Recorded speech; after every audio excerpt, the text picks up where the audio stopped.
प्रेम से बोलिए जय माता दी। आप सभी श्रोताओं का मेरे चैनल पर स्वागत है। आज मैं आप सभी को दुर्गा सप्तशती का दूसरा अध्याय सुनाने जा रही हूँ। ऋषि ने कहा, पूर्व काल में देवताओं और असुरों में पूरे 100 वर्षों तक भयंकर युद्ध हुआ। उस युद्ध में असुरों ने देवताओं को हरा दिया और सब देवताओं को जीतकर महिषासुर स्वयं इंद्र बन बैठा।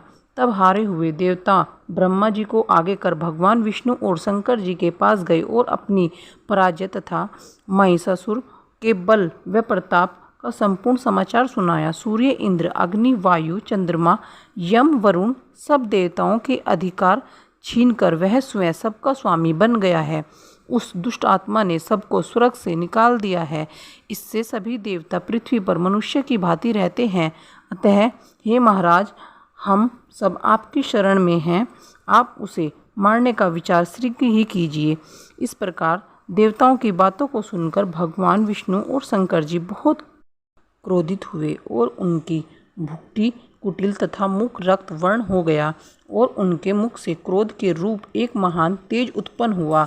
इसी भांति सभी देवताओं के अंगों से भी एक एक तेज उत्पन्न हुआ और वह सब मिलकर एकत्रित हो गया। उसकी ज्वाला से समस्त दिशाएं व्याप्त हो गई और सभी देवताओं ने उस तेज पुंज को जलते हुए पहाड़ के समान देखा। समस्त देवताओं के शरीर से निकला हुआ वह एकत्र अतुल तेज अपनी ज्योति से तीनों लोकों में प्रकाश करता हुआ एक स्त्री के रूप में परिणित हो गया। भगवान शंकर के तेज से उस स्त्री का मुख बना, यमराज के तेज से उसके केश तथा विष्णु के तेज से भुजाएं बनी। दोनों स्तन चंद्रमा के तेज से, कमर का मध्य भाग इंद्र के तेज से, जंघा तथा पिंडली वरुण के तेज से, पृथ्वी के तेज से, दोनों नितंब ब्रह्मा जी के तेज से, दोनों चरण सूर्य के तेज से, पाँव की उंगलियां वसु के तेज से, भुजाओं की उंगलियां नासिका कुबेर के तेज से, दांत प्रजापति के तेज से तथा अग्नि के तेज से तीनों नेत्र उत्पन्न हुए। संध्याओं के तेज से दोनों भुएं, पवन के तेज से कान तथा इसी प्रकार अनन्या देवताओं के तेज से शिवा कल्याणकारी देवी की सृष्टि हुई। संपूर्ण देवताओं के तेज से पुंज से उत्पन्न हुई देवी को देख महिषासुर द्वारा सताए हुए सभी देवता अत्यंत प्रसन्न हुए। तत्पश्चात शंकर जी ने अपने त्रिशूल में से एक त्रिशूल और भगवान श्री कृष्ण जी ने एक चक्र दिया। वरुण ने शंख, अग्नि ने शक्ति, वायु ने धनुष और बाणों से भरे हुए तरकश प्रदान किए। इंद्र ने अपनी ब्रज में से निकालकर व्रज और आयुध दिया तथा ऐरावत हाथी से उतारकर एक घंटा प्रदान किया। यमराज ने कालदंड, वरुण ने पाश स्टाफिक की माला, प्रजापति ने और ब्रह्मा जी ने एक कमंडल प्रदान किया। देवी के समस्त रोमकूपों में सूर्यदेव ने अपनी किरणें भर दी। काल में चमकता हुआ खड़ग तथा ढाल भेंट किया। क्षीरसागर ने उज्ज्वल हार तथा 2 दिव्य वस्त्र, चूड़ामणि, कुंडल और कड़े दिए।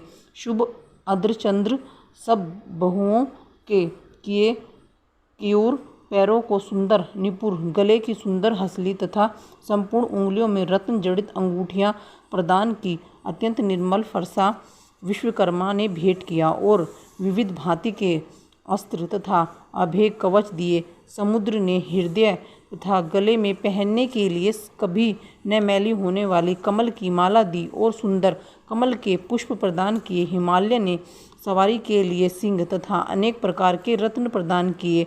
मदिरा से भरा हुआ पात्र कुबेर ने दिया। भूमंडल को धारण करने वाले नागराज शेष ने महामणियों से सुशोभित एक अनुपम हार दिया। इसी प्रकार अन्य सभी देवताओं ने भी विविध भांति के आभूषण तथा आयुध प्रदान किए। तब भगवती देवताओं से भली भांति सम्मानित होकर बार बार ऊंचे स्वर से अट्टहास करती हुई गर्जन करने लगी, जिससे सारा आकाश गूंज उठा। भगवती की गर्जना कहीं समा न सकी और उसकी ध्वनि से संपूर्ण विश्व तथा सागर कांप उठे। संपूर्ण पृथ्वी तथा पर्वत कपित हो गए। उस समय सारे देवगण उस सिंह वाहिनी देवी की जय जयकार करने लगे। मुनिगणों ने भी भगवती की बड़ी विनम्रता से नमस्तक होकर स्तुति की। इस प्रकार सारे विश्व को भयभीत देख असुरगण अपनी समस्त सेना सुयोजित कर खड़े हो गए और महिषासुर क्रोध में आकर बोला, यह क्या हो रहा है। ऐसा कहकर सब असुरों सहित उस भयंकर शब्द की ओर दौड़ा और उसने त्रिलोकीय व्यापिनी देवी को देखा कि देवी अपने पैरों से पृथ्वी को पाताल में दबा रही है और अपने मुकुट से आकाश को छू रखा है। उसकी धनुष की टंकार से सारा पाताल कांप रहा है। भगवती के हजारों हाथों से संपूर्ण दिशाएं व्याप्त हो रही है। ऐसी देवी को देख असुरों ने भगवती के साथ युद्ध करना प्रारंभ कर दिया।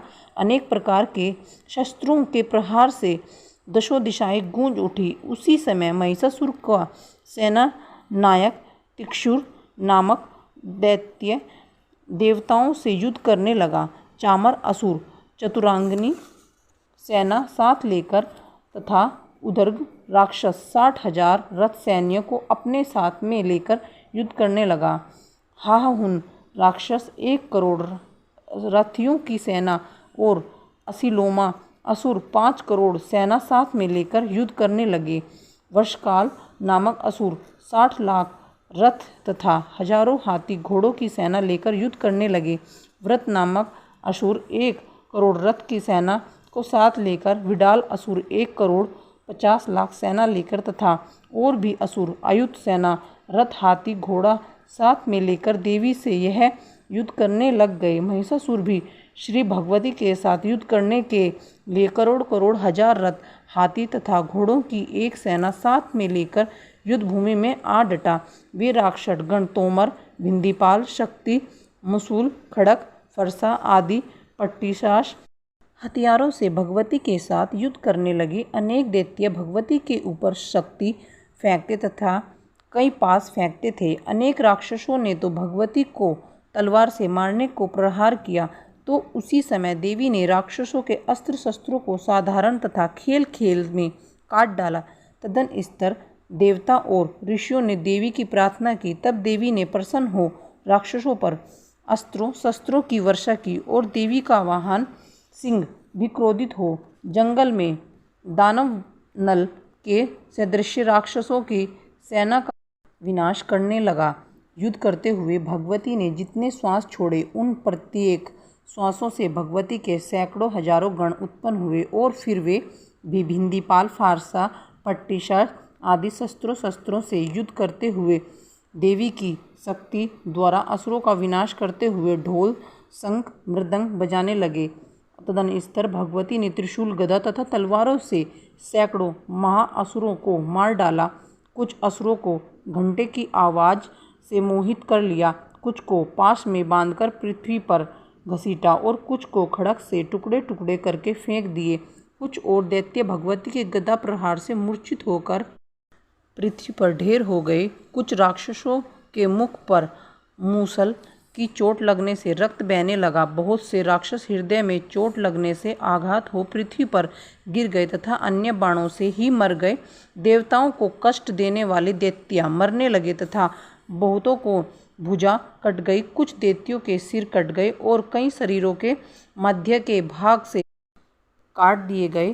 कुछ महाअसुर जंघा कट जाने के कारण धराशायी हो गए।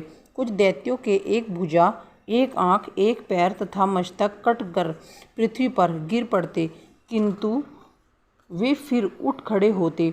फिर वे रुंड बड़े बड़े हथियारों को लेकर श्री भगवती से लोहा लेते। दूसरे रुंड बाजों की ध्वनि के साथ साथ नृत्य करने लगते। कई असुरों के रुंड तलवार, शक्ति, रिष्ठी आदि हथियार हाथ में लेकर श्री जगदम्बे से ठहरो ठहरो कहकर युद्ध के लिए ललकारते थे। उस रण क्षेत्र में रथ, हाथी, घोड़ा तथा असुरों के गिर जाने से पृथ्वी ढक गई।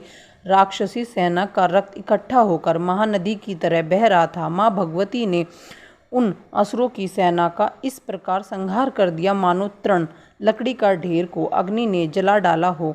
देवी का सिंह भयंकर शब्द करता हुआ अपने गर्दन के बालों को हिलाता था, मानो वह शत्रुओं के प्राण चुन लेता था। देवी के गणों ने उन महादैत्यों के साथ ऐसा युद्ध किया कि देवता गण प्रसन्न होकर आकाश से फूलों की वर्षा करने लगे। यह हमारा दूसरा अध्याय संपूर्ण हो चुका है। अगर आपको आज की हमारी यह वीडियो अच्छी लगी हो तो कृपया करके चैनल को सब्सक्राइब कीजिए और दूसरे लोगों को भी शेयर कीजिए। धन्यवाद। जय माता दी।